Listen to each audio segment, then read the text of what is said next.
Hello, beautiful alchemist. Welcome to Reiki Radio. I am your host, Yolanda, and I apologize right away for my voice. I am fighting a cold, but we're going to get through this. Anyway, I am very excited to share today's episode with you. In fact, I literally just got out of this interview, and I normally don't share them on the same day that they're recorded, but I am because there's something I don't want you to miss out on. So we'll get to that in a bit. But I hope that you all are doing well, enjoying the new season that we are transitioning in. There's so much going on energetically in the month of November. And don't forget, you can learn more about that by watching my Energy of the Month video, which is available on my app. Or if you are subscribed to the newsletter, you get free access to the Energy of the Month video every month. But there's also an incredible astrologer who has joined the team of Awakening Airwaves, and her name is Erin. So if you go to Awakening Airwaves on YouTube, you will find that she has very detailed information about the energy of November, including horoscopes for all 12 signs. And she will do this at the first of every month. So be sure to go to Awakening Airwaves and check that out. Now, what you are in for today. I had a very interesting conversation with a wonderful woman named Liz Larson. And Liz is a visionary researcher. She's an author and co-creator of CognoMovement, known for her inventive approach to helping people rewire their nervous systems for profound, lasting change. And that's really what we focused on in this conversation. We always talk about, um, you know, releasing attachments to our old stories and how to overcome our energetic blocks and just rewriting or re-knowing our stories so that we can understand ourselves from a higher perspective. And her work is another way, another lens of doing this. So she is a Master Certified NLP Practitioner, and she integrates science and spirituality into practical tools that transform healing and personal growth. Inspired by her parents' brain illness struggles, her mission is both personal and universal: to end unnecessary suffering and expand human potential. Author of Suffering is Optional and The Tiny Book of Big Manifestation, Liz also co-hosts New Life Perspectives, which is a podcast empowering people worldwide to create real, lasting transformation in their lives. And again, I know you're going to love this conversation. So, one of the things, though, that she shares is she has an event coming up this Thursday. That's why I'm posting this for you today, because it has to do with a seasonal reset. And I know a lot of you, I've heard through the years, are really affected by, emotionally affected by the change of seasons. And some people go through seasonal depression and have all kinds of just different experiences as the seasons change and the weather changes and the nights come longer. So she has an event that happens this Thursday. It's a three-part series. There's more information about that down in the show description. So after this episode, be sure to check that out, and I will see you on the other side. Okay, everyone, welcome to Reiki Radio. I am here today with Liz Larson of CognoMovement. I told you that I was reading about your work prior to the conversation, so I'm really excited about what you're going to share today. Thank you for joining us. Thank you for having me. I appreciate it so much. So glad Yeah. to have a conversation with you. Yeah, I mean, well, your work is really interesting, and that's really the point of the podcast, to share um, information that will really help us with our spiritual work and what it all means, and how to just make it make sense, to be quite honest, right? So I know that you have this program called the CognoMovement, along with Bill McKenna. And before we get into the nitty gritty of it all, just want to ask if you can describe what that is. What is this program and how did you all start it? So, what CognoMovement is a way to directly access the nervous system or your subconscious. Mm. Your nervous system really is functionally what your subconscious is. And so there's this big idea of that the subconscious is very nebulous and, you can't find it and it takes years. But it's not true. It's literally just the thing that takes in information, calculates, and decide what the output is going to be, what your reaction is going to be. Yeah. So CognoMovement, we directly access your nervous system through your eyes, the part of the body that actually moves to contact, really, files of the brain. Mm-hmm. So every time your eyes move, as you're talking, you're thinking, your eyes will move to literally access that file. So we utilize that to access the file part of the nervous system, the brain. Mm-hmm. The other part is the physical body. You cannot have an emotion without a physical sensation. Yeah. People don't know this. They think their emotions are actually in their head, but they're not. They're in the body. Mm. And we know this. We say we have a gut feeling. Right. We have a heartache, right? My body's aching for that food. I just need it, right? So cravings, emotions, they're all physical sensation.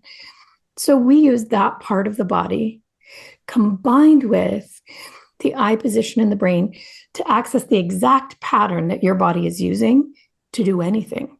Wow. Whether it's movement or belief or consciousness or trauma, we use those parts of the body and directly find that loop, the neurological loop or energetic loop in the body. And then we use movement and other kinds of stimulation to affect change that happens immediately. Right. Okay. So this then, it's very interesting. So many things are coming to mind, but a lot of us do get into these patterns of feeling stuck or, whether it's behavior or it sounds like even we could just be responding or reacting from old emotions and we're 100%. stuck in that. So could you talk a little bit about the emotional loops and as you were pointing to how it is all in the body, like the body is the key for us to unlock all of this. So why isn't that a bigger conversation in this realm? Really, what I think is that in most healing modalities, you're going for one or the other and not both. Mm-hmm. There's this big emphasis put on the brain. But the brain really, it just calculates. It just considers the emotion the body sent Mm-hmm. and then sends a signal back for an appropriate output, an outcome, an action, right? Right. So we've talked about mind-body connection, but I think until our work, nobody really put them together in an active way. And I think it's just a big misunderstanding about how our body does emotion, feeling, ideas, belief. I think that's, and what the subconscious really is. I think that's the misunderstanding. Yeah, it seems like it reminds me of, we talk a lot about grounding and being present in these sorts of things. And to your point, I think a lot of times the emphasis is put on having presence of mind in that you're aware of what's going on around you rather than also including what's going on within and what your relationship to your body and recognizing the Yeah. signals that it's sending. Yeah. So you asked, like, what is it about? What are the patterns? So we call them neurological loops, and we all get into them. And the body will have a sensation. Everybody thinks it's the brain that has a thought first. It's not. The physical body reacts first. And there's a reason, it's evolutionary. If a lion walks in the room right now, do you really have time for your brain to go, whoa, that's cute? How unusual that there's a lion in my room. I wonder if that's a friendly lion. I wonder if I could pet. By then, Yeah. with all your rationalization and musing, you're dead. Yeah. The lion ate you, right? Yeah. So our body needs us to react first, move. So everything gets relegated to the limbic system, right? That part of the brain that sends information to the adrenals. We need energy to run. We need the heart to be faster to get out of the way of this thing. We may need to jump high.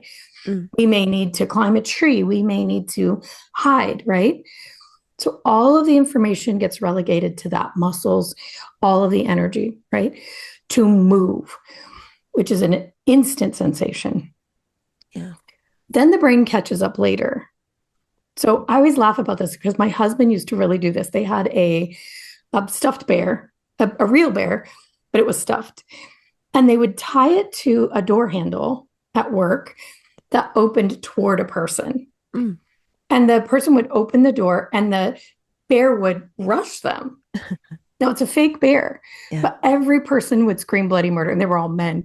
So they thought this was hilarious, right? But the brain didn't recognize that it wasn't real until several minutes later. Yeah. And right? Yeah. Now, if they just looked or had the ability to stop their system and really assess the situation, they would have gone, oh, you guys, that was a stuffed bear. But we don't. We need our body to get out of the way first. So this is what happens. This is how our loops start. You know, maybe when you're a first grader at school, you're there and Sally Sue pulls your hair and says, I don't like you because she's having a bad day. Yeah. And that gets recorded in your body the same way an attack from a lion would. Oh, I'm not good enough. You know, oh, people don't like me. You know, I'm bad.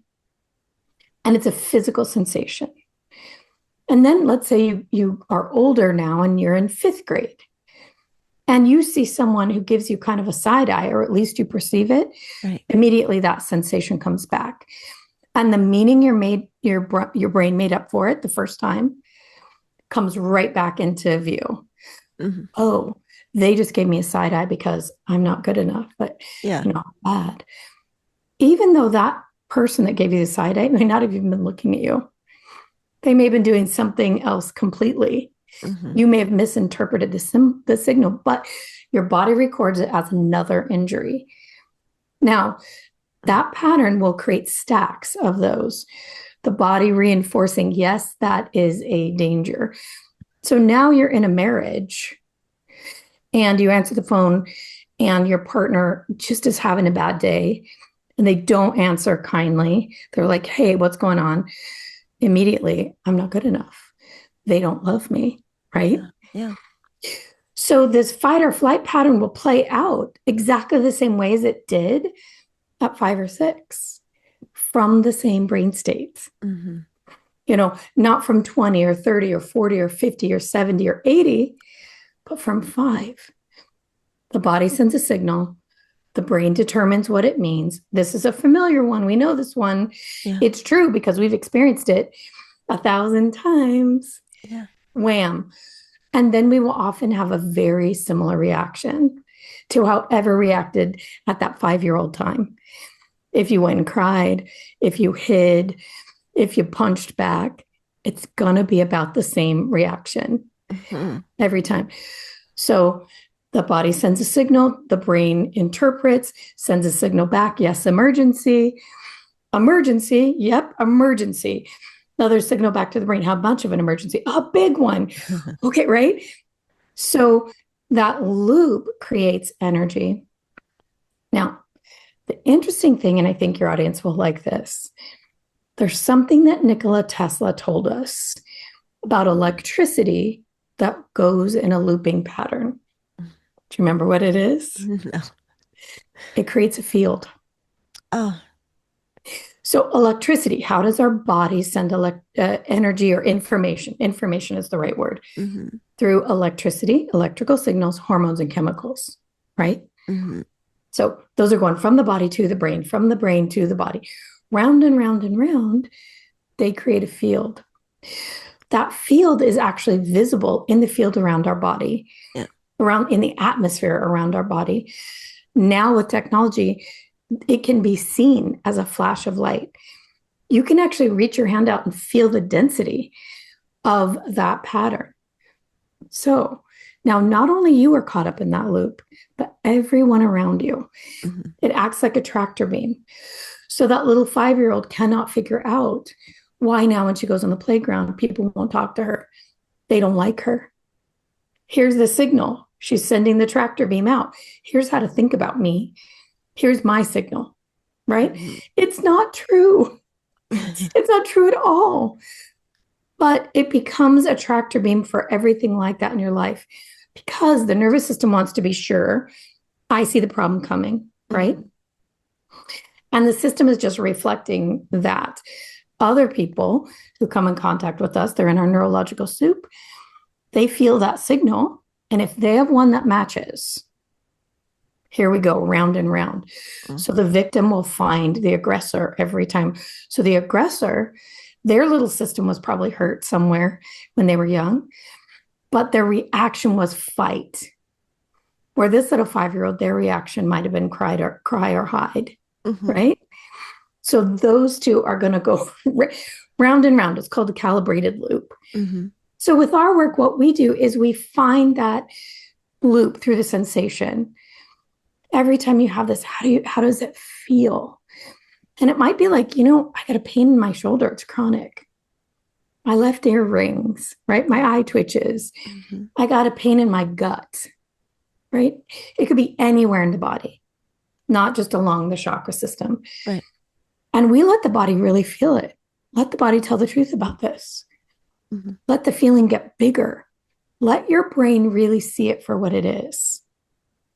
And then we start to remap that signal.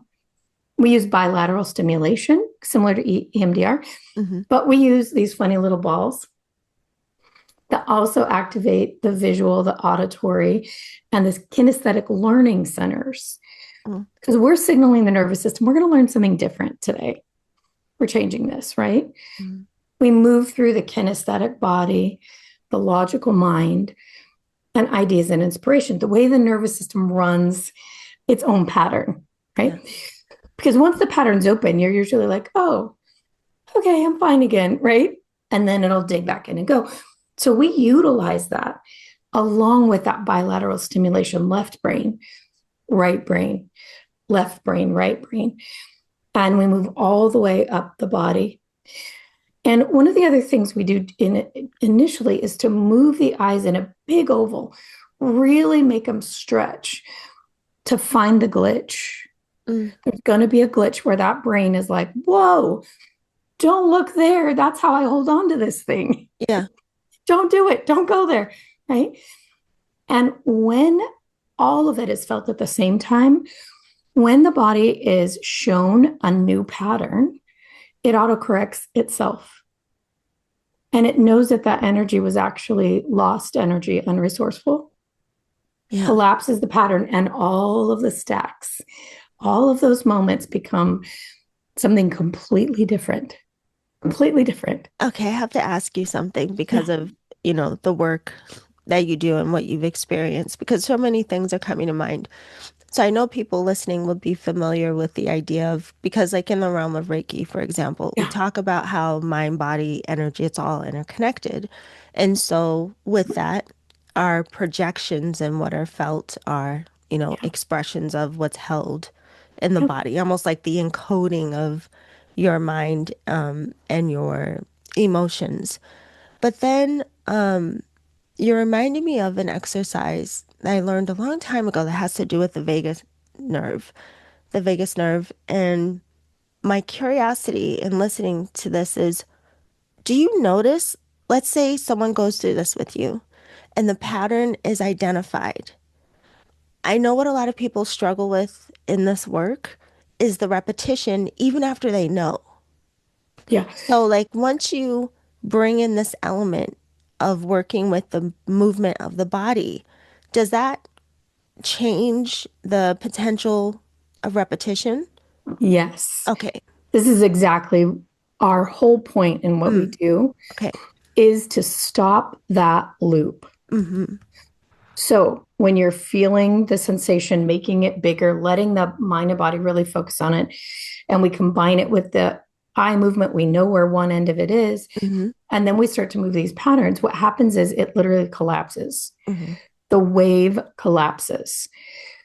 The mind will see that 5-year-old for what really happened. Be like, well, that is not a lion. That was a kid having a bad day, right? You literally will see it for what it was. And then the nervous system stops sending energy there. That loop collapses completely to the point where this happens all the time. At the end of a session, I'll say, okay, so Yolanda, you came in because, you're having this feeling of not good enough or shame, and you're having trouble with friendships and relationships, right? Mm-hmm. And you'll say, Liz, I didn't have that problem. Oh. Oh, that's interesting because I wrote it down. It was a 10 out of a 10 issue. And then I just wait. I just wait for the recognition to dawn. We call it cognoamnesia. Literally, you forget that you had the problem. There's no feeling around it anymore. Mm-hmm. It goes to what's called neutral. And here's what it becomes. It becomes a story on a bookshelf. Like, Mm-hmm. do you have a book that you read in school you absolutely hated? Mm-hmm. Yeah. Like, would you pick it up and read it again? No. No. But it exists. Right. And you remember it wasn't great. Mm-hmm. Maybe not all the details, but you remember it wasn't great. Yeah. That's what these storylines become. So in that case, we would look at it as probably a pattern of shame Mm-hmm. in the body and it running in the body. The body now saw it for what it was, no longer sends that signal anymore. The brain and the body stop sending the signal. Yeah. The body feels neutral about it. There's no reaction. It's not a lion anymore. Mm-hmm. It's literally a story on a shelf that happened, but you're not picking that thing up and reading it again, right? Yeah. It literally becomes like that. And I've seen some of the most incredible changes. I had a woman that I was working with at an event who told me her mom hated her and wanted to kill her. Oh, wow. And I don't know this woman's mother. Yeah. And her body is just on fire. Like she's bright red and she's sobbing. And my mother hates me. She wants to kill me. We're running the pattern. And all I'm doing is agreeing with her. Mm-hmm. I agree with you. And I'm running the pattern, right? I agree with you. Feel it. Let her hate you as much as she does. I don't even know that it's not true. I think it's true, right? Agreeing. About 3 or 4 minutes in, I'm raising my hands because we get to the top of the pattern. We end up above the head in the place where the brain can actually move into ideas and inspiration, right? Mm-hmm. I win. I'm in, revelation or worship. I'm thinking it's all up here. We end up there and all of a sudden she goes, you know what, Liz? I'm like, what? I'm my mom's favorite. So is this highlighting the way that we may have I want to say, this dualistic tendency, like even to function in the extremes of this or that. I mean, because when you're saying the patterning and the going the back and forth, and then when you're able to access this higher level, is that some type of balancing of the mind? Like, there's some kind of unification that's happening within us? What is that What it back and is forth? really the system sees it for what it really is. Mm-hmm. Back to the lion example. Yeah. Wait a minute. That, my mom actually, now that I can see it clearly without that sensation driving, she wants to kill me, right? And the belief that came because of the sensation. Mm-hmm. Once the neurology sees it or the subconscious sees it clearly, it knows there's no reason to send energy to it. Okay. Body goes to neutral, and then the mind goes to neutral. Once the mind is no longer affected or infected by the sensation, mm-hmm. it literally can see the truth of it. So we all have an eidetic memory. I mean, we have all of our memories mm-hmm. stored in our body and in our field and in our brain, but those memories are affected by our ability to access them and the emotion with them. Yeah. Once the emotion is gone, you can see the truth of it. Yeah. Now, this person, she said, my mom really is a narcissist. She really is. But the truth is, I'm different than the rest of my family. Mm-hmm. And my mom absolutely adores me. And she's constantly giving me a lot of attention, which I realized I didn't want. I was seeing it as a threat. Mm-hmm. So when she went home from the event, like you would think, okay, this is a momentary epiphany like people have. And when they get back, their round and round will start up again. Yeah. Well, it just doesn't happen because now you, the person who's changed, this person Yeah. that I'm telling you about, she went home and she saw her mom through completely different eyes. Mm-hmm. Now, their neurology, the two of them, those testicle fields that go, they're not clashing anymore. Right. One has let go and the other one has nothing to attach to. So now the relationship is completely different. It's based on different things.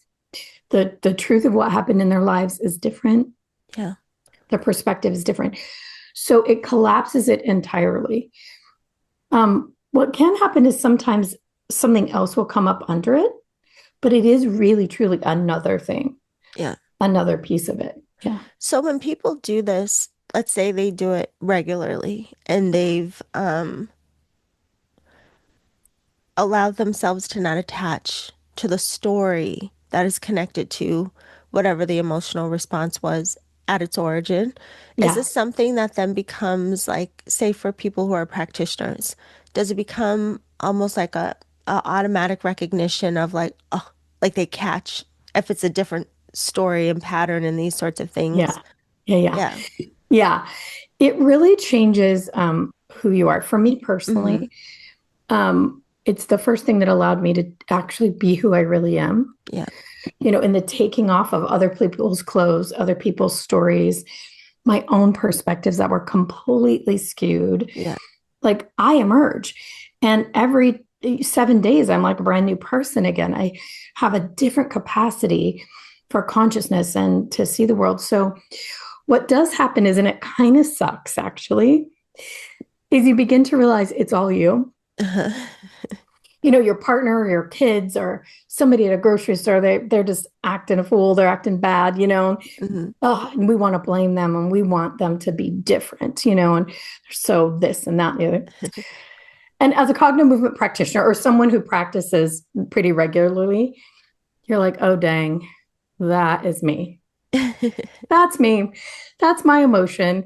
And we let ourselves, you know, if you want to have a day to be salty and cranky, you go Yeah. for it. Yeah. You know, it's part of life, it's part of the fun here. Yeah. But then when you're tired of that and you realize that it's just not resourceful, not right or wrong, good or bad, just resourceful or unresourceful to Hmm. you, you go in and you do your session. And the way that our work works is it gives your body about 1,000 new perspectives, Hmm. literally perspectives. And it changes how you view the whole situation. Yeah. And when you change, the world around you changes. Like, you know, you're salty and you go out and everybody cuts you off in traffic and Right. the cashier's grouchy and you get a call from, you know, your spouse or whatever and they're cranky. Okay, great. You can do that. But when you wake up salty and then you do your session and you realize your nervous system was just doing its thing, Yeah. and then you're like, wow, I feel pretty good. And wow, the sun looks great. You know, and I look pretty good today. Nobody cuts you off in traffic. And everybody's so lovely at the grocery store. Yeah. And your spouse just responds so nicely. You realize that even though it's yourself, you've got to blame you. Kind of, you're like, oh, God, that's me. You have all the power because you literally change your reality. Your reality is how you perceive it, period. You mentioned just a little bit ago this, you pointed to as we change, then it will naturally cause change in our interactions, our relationships, and, that makes a lot of sense. But do you find that for this part that you're saying, like, recognizing and Mm-hmm. being able to admit it's me, what's Yep. going on with me and my projections, is there often a loop that has to be undone for people to be able to just admit that part? Well, what we find happens is that people will have an experience. Like one of the first things people will experience is what's called our craving set Hmm. because it's fast and it's easy and you get to enjoy the thing, right? Yeah. And they'll be like, okay, 10 minutes ago, I could not allow a cookie to be in my house without eating it. And now I'm like, I don't really even like that. Yeah. It's gross. Like I taste all the chemicals and like all of a sudden you realize. So you have that first experience and you realize, oh, this was 100% true a minute ago. And now it is 100% not true. What else is not true? Right. And so most people go on this quest of what else is there. Mm. And after a few experiences, you're like, oh my God, I just changed my reality by just changing how I feel Yes. and the response my brain makes up. That's it. A few minutes. Mm. You sort of get a little addicted to it. Yeah. You're like, oh, I have all the power in this situation. So it's not really about convincing, it's just about having the experience. And again, I want to say that we all let ourselves have those salty, cranky, irritable days. Mm-hmm. And then we get sick of it because we realize we can feel better in a couple minutes. Right. And it's real change, not just, you ever had an epiphany? You're like, oh my God, this is going to change everything. But in 3 days, you're back to yourself again. It's not like that. It's the body has the change. Yeah. It no longer creates that reaction. The mind then sees it for what it really is. And you're in full control of that. So I think what happens is we just get a bit addicted. We're like, you know, I want to have control of myself and my own reality. So Yeah. No, and this is what is fascinating about all of this work to me is what we start to recognize, yeah, not just about ourselves, but overall our function. That's what is so yeah. fascinating to me, coming to really understand our function. I wanted to make sure I got to ask you too about what we hold and what's passed on through lineage, like our Mm, ancestral coding and memory. A lot of people wonder, is it possible to even transform what we may be holding around stories that we may not even know what the story is? yeah. Yeah. 1,000%. Hmm. Because it encompasses everything. It encompasses our worldview, Yeah. who we are. What does it mean? Our skin color, our nose shape. We do this as a group. We do that as a group. Yeah. We're better than others because we do this or we do that, right? Um, I'll tell you an extreme story. One of our practitioners was at a training event, and we use this work for physical things too, for athletes, for hyper performance, for hyper effectiveness, that kind of thing. So we're in that part of the training. And she said there was this yoga move that she couldn't do. Mm. And it was the camel. And I don't know if your audience would be familiar, but you're on your knees and the chest opens and the arms go back to the heels. Hmm. And so what we had her do is do that move. And then we ran some patterns to see where her body was actually holding that. And in that case, we're looking for a signal from the brain to muscle groups Okay. that are holding her from that pattern. Well, in that chest open position, all of a sudden, her body, her mind, her consciousness was transported back to her family being buried alive during the Holocaust. Oh, wow. Now, she did not experience the Holocaust, Hmm. and neither did her mother, but ancestors did. And she said this experience was so real that she felt like it was happening to her in the moment. I mean, this could not have been more than 5 seconds Yeah. that this happened. And immediately, because of the way the work is, we started to unwind that. But it was her genetics that had a fight or flight memory. Mm. It makes sense. Like if you show up on the planet new and you have nothing encoded in your genes, how do you exist? Think about this. This is an easy one. Our little kids, our children, they know how to use electronics. How do they? When my son was 2, he would not stay away from the computer, Yeah. right? So all of our experiences are encoded to keep us up to date with where we are in time and place. It has to be that way. So all of the experience, all of our genetics bring us up to this point too. But here's the great news. It's still just an electrical signal and impulse, a program, if you will, Hmm. like a program that you put in your computer and you can take programs out. We can do that with our genes as well. with the exact same pattern. The nervous system is the nervous system. It uses information a very specific way. If we know how we can use it, we can reprogram it, Mm-hmm. which is really just deleting files and letting the system reset in a cleaner way. So you just really have to have an awareness of your personal response, regardless of what the origin story Yeah. is. Mm-hmm. And then a lot of times that will reveal itself. And that's Yeah. why, okay, Yeah. makes And sense. she didn't know. I mean, she did know that story, but she had no idea. Why would it be affecting her ability to do a yoga pose? Right, right. That doesn't Yeah. really make sense, except that our bodies create tension and torsion around these ideas as well. Hmm. They're little micro tensions, they create micro torsion, and hers was just related to that movement. So there it was. Yeah. That was the way in, and we were able to clear it out. So interesting, Liz. Okay. Well, another thing I want to make sure, I'm just watching the time. I'm like, I want to make sure Yeah. I ask you all the juicy stuff before we have to go. I wanted to know what you've noticed about soul evolution. And there's a lot of idea that almost like suffering is part of the path. And like, yeah, we learn a lot through things that may be challenging, but is that our only option? No, in fact, we have a book called Suffering is Optional. Mm, It's a mm, free download on our website. So when we recognize we're suffering, with CognoMovement, we think, oh, okay, I have a physical sensation. Otherwise, I don't know I'm suffering. mm, What is that? I'm suffering. My body hurts. My head hurts. I want to cry. I want to be depressed. I want, my body is sending this signal, and I'm interpreting it as uncomfortable, as a mm, problem, right? That's what we call suffering. mm-hmm. And when you recognize suffering, the sensations creating it, you have the opportunity to change it. Yeah.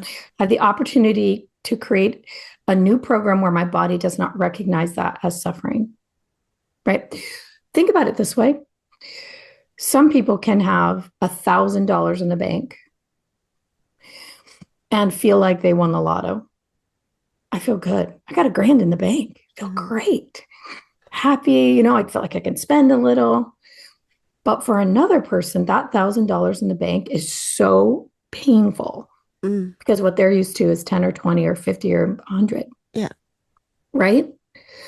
Who's correct in that situation? Who's Mm-hmm. right? I mean, it's all relative, really, in It, it, perspective. Yeah. that's it, Yeah. right? Mm-hmm. So there are people who just feel like death is horrendously sad, Mm-hmm.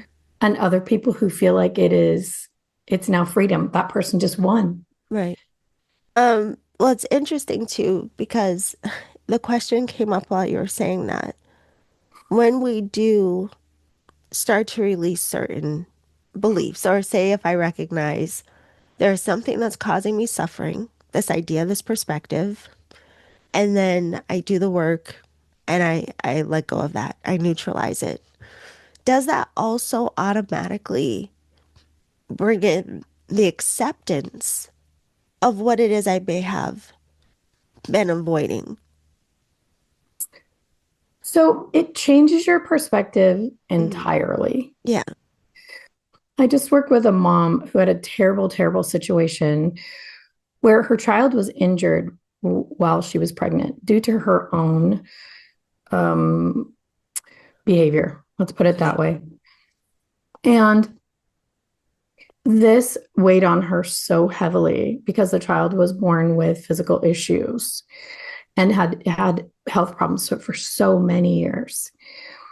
And this knowing and belief that she had caused it was wrecking her body, creating Mm, torsion and tension and pain, and was actually creating reflection on her child. The minute that that was neutralized, and it was, mhm, she recognized what age she was at when it happened. All the things that added up to that created the situation. But the other thing she recognized was her agreement with her son before they came. right? Her son did not have to survive that situation. In fact, he almost didn't. He almost didn't survive it. But in their agreements to have this experience together, they both recognized, oh, yeah, this is the thing we're going to do. And oh my gosh, we're kicking butt at it. We're kicking butt. Like here we are in the office of this weird little lady with her ball. Mm-hmm. And we're all of a sudden recognizing who we really are. Yeah. Right. So even in the worst situation, once the nervous system is calmed and is neutralized, it's no longer a threat now. You said something about being in the present. Mm-hmm. That's what this does. Brings to you the present because the nervous system is the great time traveler. I'm going to go to the past and suffer about something that happened back here. And then I'm going to take that and project it into my future. Mm-hmm. We do it all the time. Yeah. It's another big time travel loop that our body does, right? But the minute you come to present and you're like, it's like your eyes are open. She said, wow, I have worked my butt off every minute of his life to make his life the best, make him well, heal him. And we've overcome everything. And look at where we are today. It's like the mask was taken off. Her body could only focus on tragedy until it realized the amazing thing that they were creating together. Yeah. So it literally changes the way you think and feel and see all of it. So the past starts to fade to the past, right? The bookshelf. But then what it does is it opens up a whole new trajectory for the future because you're not anchored to that thing in the past anymore. Your body's not. So your mind is not. So your consciousness is not, right? Mm-hmm. So to answer your question, yeah, you kind of see what it was about. Mm-hmm. But mostly you recognize it wasn't the way you thought it happened. Right. It was different. There were different circumstances. There were all kinds of things that occurred. Main thing it does is it disconnects you from that and opens up the possibility for what happens next without that anchor. Yeah. I hope that answered your question. It was kind of a long it does way answer the question. Explain. But it also brings up about the experience of feeling peace in our bodies rather than it just being a concept. Yeah. I've actually joked on the podcast before. I mean, it's a true story, but the first time I realized I was experiencing peace, I thought I broke something. Like I was like, oh my God, what did I do? Did I meditate too much? Why? I was so used to the extreme. Yeah. That neutral felt like something's wrong. And I laughed at myself once I realized I was just in a state of peace. So could you talk a little bit about what that difference is for us to actually experience this peace in our body and our minds versus just the idea? Yeah. Well, first I have to say that I was right there with you. Like the first time I felt real neutrality, Yeah. I was so bored. I was so bored because my mind didn't have anything to go round and round about. In that moment, I didn't have the next problem to solve. I just didn't even know what that was. Like, I didn't think I broke something, but I was bored out of my mind. Yeah. It took me a while to find the true resource in it, to feel comfortable in neutrality, because we are always reaching for the next problem, right? Constantly. Yeah. So a feeling of neutrality, some people would call it peace.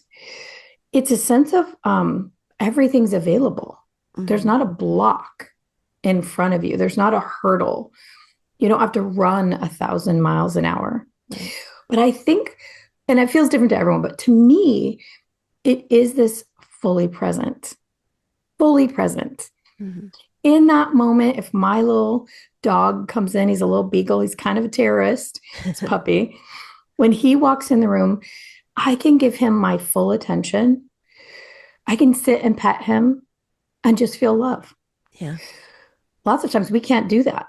We got to do something else, like, oh, you're in my way, I don't have time for you, right? Yes. When my husband or one of my kids walk through the door, my eyes light up. I can put my phone down. I can put my work down for a second and just be right there.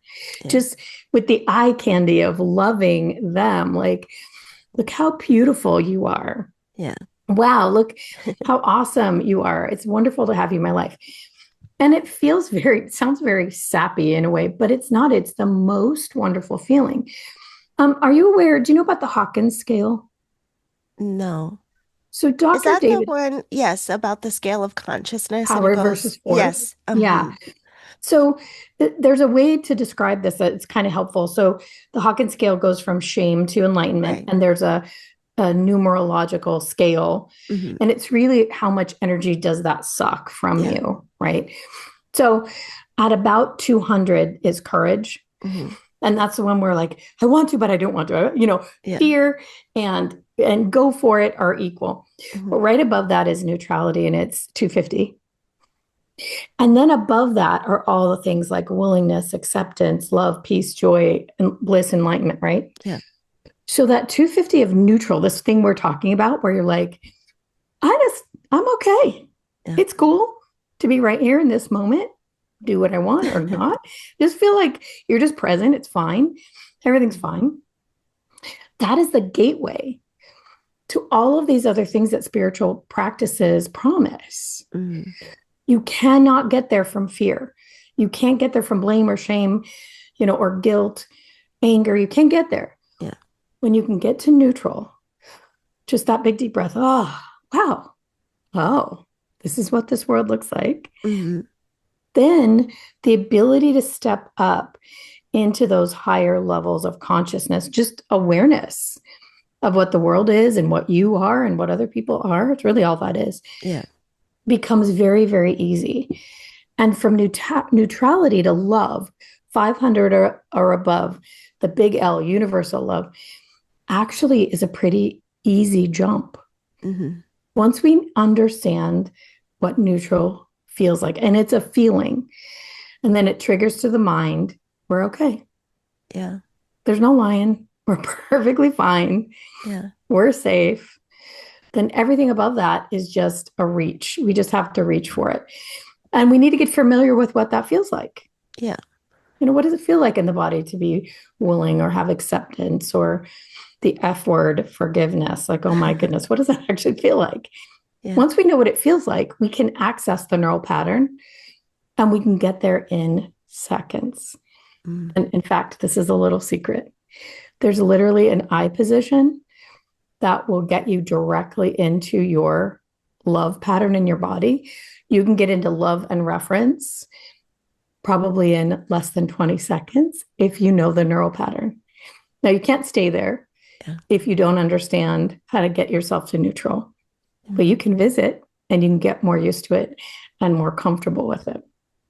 Are you going to tell us, or is it a secret? It's not a secret. Okay. It is a little secret, but it's not a secret. It's different for everyone. Remember, I said that you move your eyes to access information. Yes. If I were to say, Yolanda, think about what you're having for dinner tomorrow night.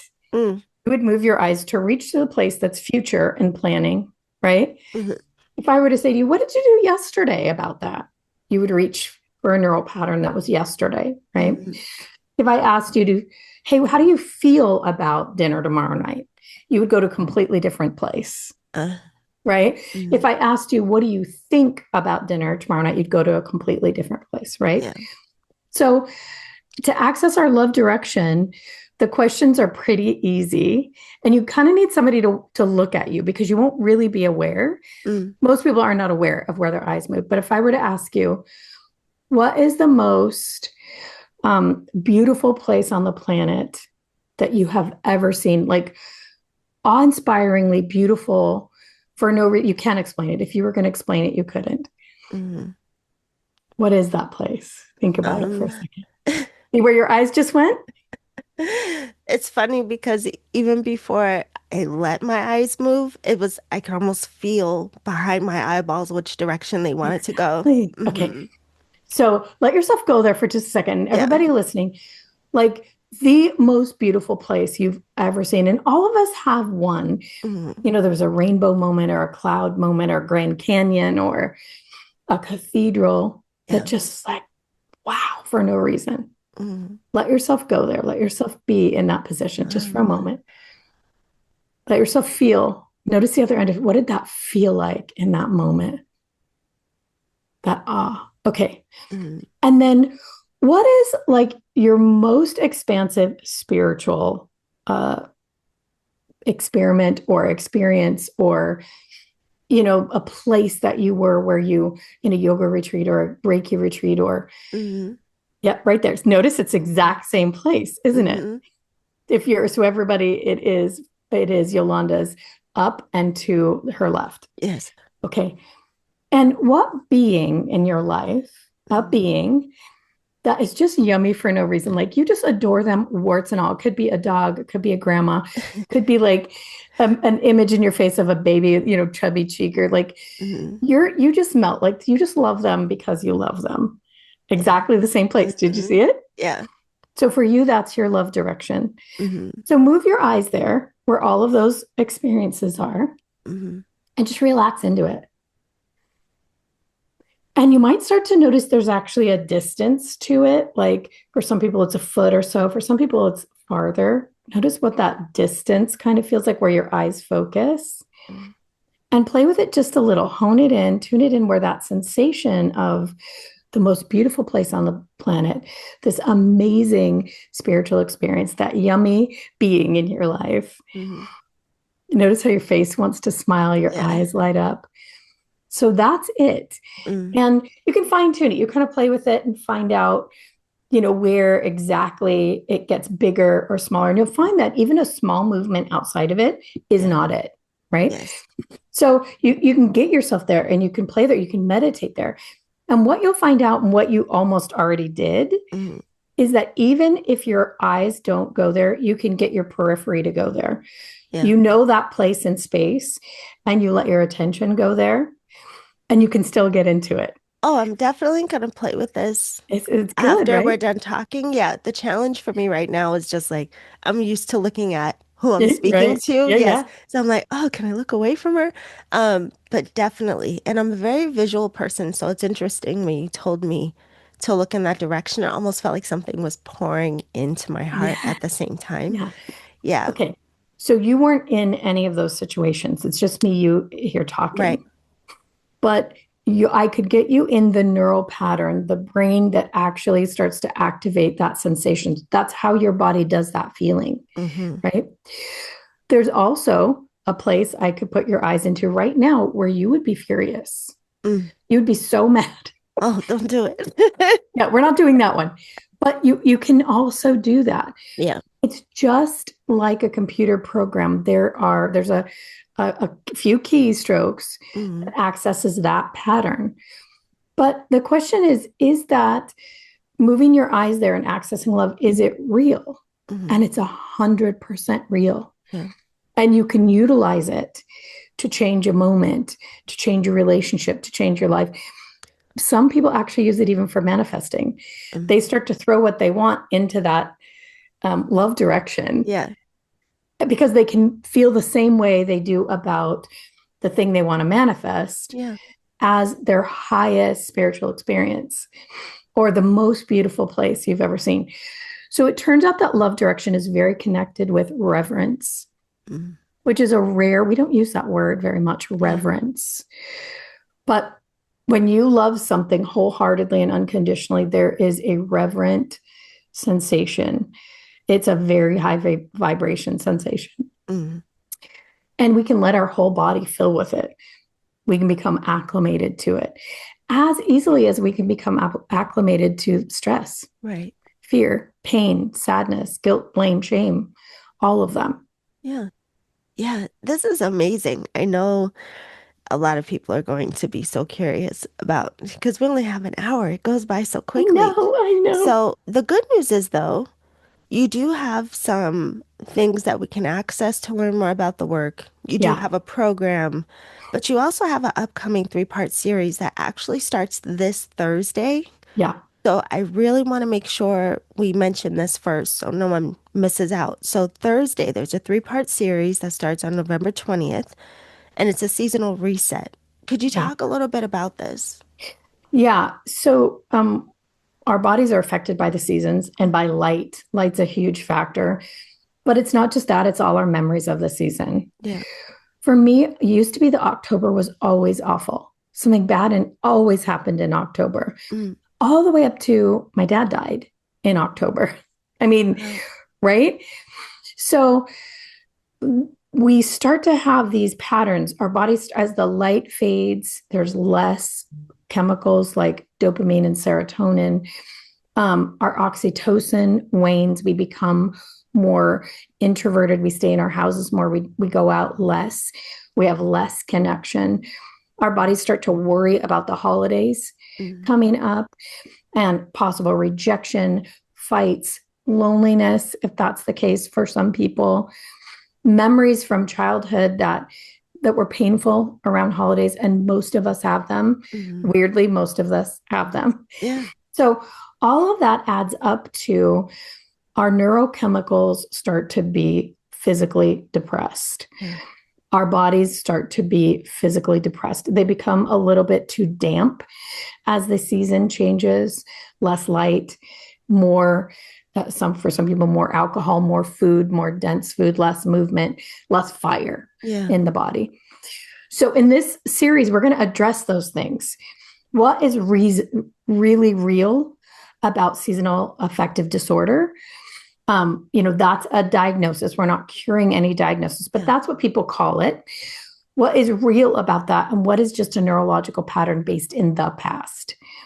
So we're going to use our CognoMovement, our standard CognoMovement, but we're adding quite a bit of breath to it to create some fire in the body, to create some heat in the body, to get the body to dry out, but also to turn back on dopamine, serotonin, oxytocin, to make us feel physically great and to get the electricity in the body moving freely again, because it really starts to come to a halt for many people during this season.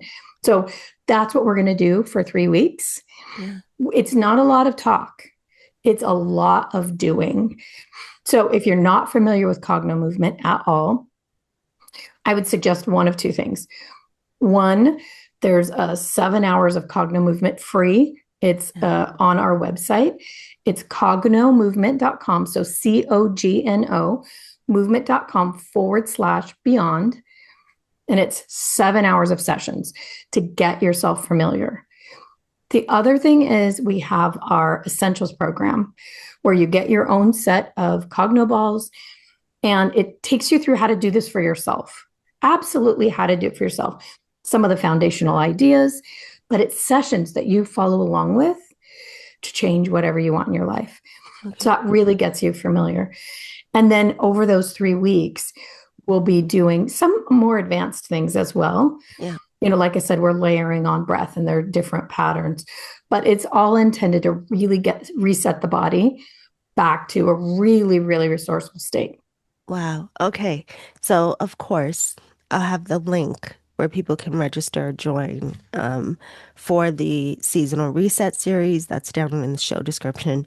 But also the cognomovement.com/beyond, where we can access the free 7 hours of sessions. Yes. And then we'll also put the link, of course, for the Congo sessions that we can learn and going through in a guided way. So, wow, that's incredible. I'm really, again, I'm so glad we got to have this conversation because it is a different way than, I've heard a lot of people work with releasing some of their attachments. Is there anything else you'd like to leave us with about the embodiment of our higher consciousness before we go really quickly? Yeah, well, two things I want to say. One is that this is a great and for other things. It's not a belief system. It is a way of thinking about how the body works. But it's not a belief system. So it is a great and. So if you love Joe Dispenza meditation, a lot of people do this work and then get into their meditation and it changes everything. So it's a great and. I just want to say that. But consciousness is what you're asking about. How do we change our consciousness with this work? Because who we really are is not all of the programming that we've received, not our genetics. It's not our past experiences. It's the being we came to the planet to be. And as you let go of those patterns, as you physically take those patterns out of your body, we call it deleting them, right? And your body and mind see the truth. It remembers who you really are. Yeah. It remembers what you came to do.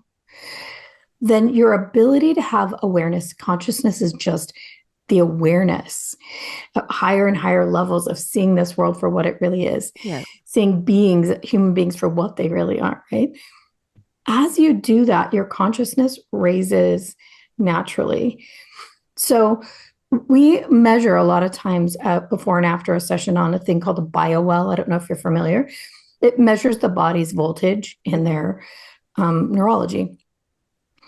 And what we discovered is that when a big pattern would be deleted, that the body's voltage, its energy, would jump about 25%. Wow. When that voltage changes, all of a sudden their consciousness changes. Mm-hmm.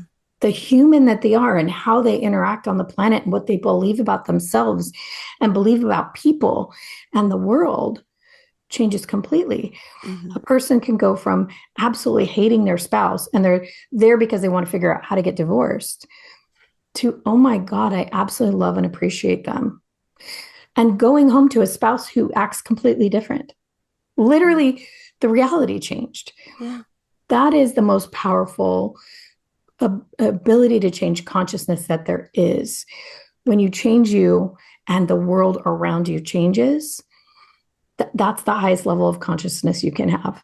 So that's what this work allows. In a moment, a few moments, all of a sudden your perspective is radically changed. Yeah. And it's you changing you.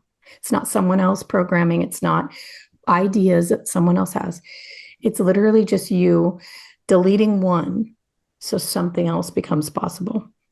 Well, Liz, if someone wanted to have a session to just have a direct experience with this Yeah. as well, they can have book sessions with you through CognoMovement.com, Yeah. right? With CognoMovement.com, Mm-hmm. you find a practitioner. You can work with Bill Mm-hmm. and myself, but we have a whole world of practitioners all over the world Yeah. who have all kinds of different focuses as well. And they are incredible humans. Yeah. So I highly recommend it. It's a great thing to do. Mm-hmm. And for some people, it's a great way to kick off the practice. For other people, they want to try it on themselves, get some of it under their belt, and then they see a practitioner. Yeah. But most people during, their use of CognoMovement eventually find a practitioner and work with them, to solve something they can't solve for themselves. Yeah. But yeah, both ways work great. Perfect. And then the last thing, you do have a podcast. We And I know the do. listeners always love hearing about new, wonderful podcasts. So could you tell us the name and what it's about? Yeah. So our podcast is on the UK Health Radio Network, which is a global radio network. It's called New Life Perspectives Podcast. Bill and I are always talking about this work. We share stories from around the world, from our practitioners, from events. We always give something that a person could do today to change themselves. Uh, So we're constantly talking about how that a person can become more of themselves, more conscious, more aware, how their body can be healthier, how their yeah. mind can be healthier, how they can help their children. We talk about using it with autism and athletes and all those kinds of things. Yeah. So there are now 218 episodes. Wow. Yeah. And if you want to see our faces, you can come to CognoMovement on YouTube. Okay. CognoMovement on YouTube. And every one of our episodes is there, plus a lot more really fun stuff as well. And also Cogno Movement on Instagram. So I'll make sure all of that is in the show Yeah, description. CognoMovement on Instagram as well. Yeah. Yeah. Well, it On was Facebook. wonderful to meet you, Liz. Thank you so much for coming to share all of this with us today. Yeah. Thank you so much Yeah. for having me. It was a really fun conversation. Yes. And for everyone, don't forget, go down in the show description and click on the links, especially if you want to join this Thursday. So go down in the show description now and go to cognomovement.com to learn more about this incredible work. Bye for now.